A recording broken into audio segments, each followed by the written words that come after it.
अगर आप भी चाहते हैं बिट्टू मलंगिया एंटरटेनमेंट का ऑडियो वीडियो सबसे पहले आप तक पहुंचे, तो लाल बटन को दबाकर चैनल को सब्सक्राइब करें और बेल आइकन दबाना ना भूलें। अखन अपने सब सुन रहल छी बिट्टू मलंगिया एंटरटेनमेंट के recording by master the music सीधा। फोटो खींचे छवा पर तारा नाचे गे छौरी हौले हौले। हाँ हाँ फोटो खींचे छवा पर तारा नाचे गे छौरी हौले हौले। हाँ गई फोटो खींचे छवा पर तारा नाचे गे छौरी हौले हौले। चोली छटाईटा बारे छलाईटा, चोली छटाईटा बारौले जलाईटा। गाना बजाबो खाली खतरा नाचे गे छौरी हौले हौले।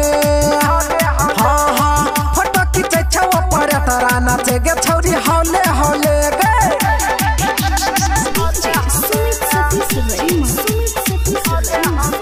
DJ Bittu Malangiya, DJ Bittu Malangiya, Madhubani.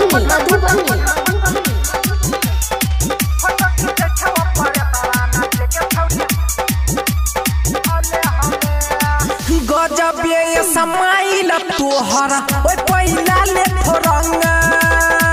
इहे देखी के टोली पछौरा सब फायदा लेलकै अंगा।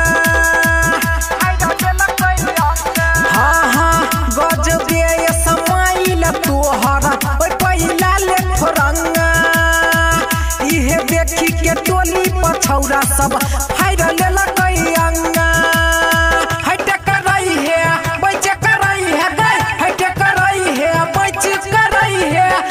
बनाई ले तो जतरा नाचे गे छौरी हौले हौले। हाँ हाँ फोटो खींचे छवा पर तारा नाचे गे छौरी हौले हौले।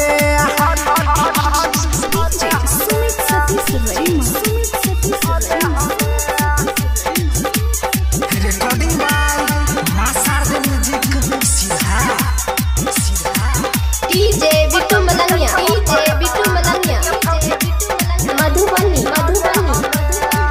फुटते मरा गरी छौरी होई जइतै अन्हार। दारू पी के मातल छै छौरा मजा लेतौ मार। हाँ हाँ फुटते मरा गरी छौरी होई जइतै अन्हार। दारू पी के मातल छै छौरा मजा लेतौ मार। लगे बोलाई के पैसा धराई के दे, लगे बोलाई के पैसा धराई के। छुतौ जो बना गोले गोले नाचे गे छौरी हौले हौले। हाँ हाँ फोटो खींचे छवा पर तारा नाचे गे छौरी हौले हौले गे।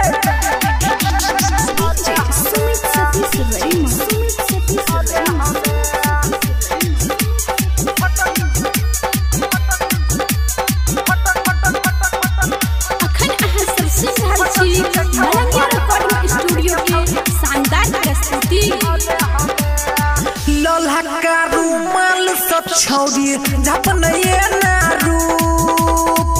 नहीं तो मजा मार ले तो डबल इंजन धुआं ग्रुप। हाँ हाँ लोल्हा दुपट्टा सब छौरी झपन ये ना रूप। नहीं तो मजा मार ले तो डबल इंजन धुआं ग्रुप। पंकज रात को सीना से साइड कर दे, पंकज रात को सीना से साइड को। रामू कुमार कहो तोरे नाचे गे छौरी हौले हौले।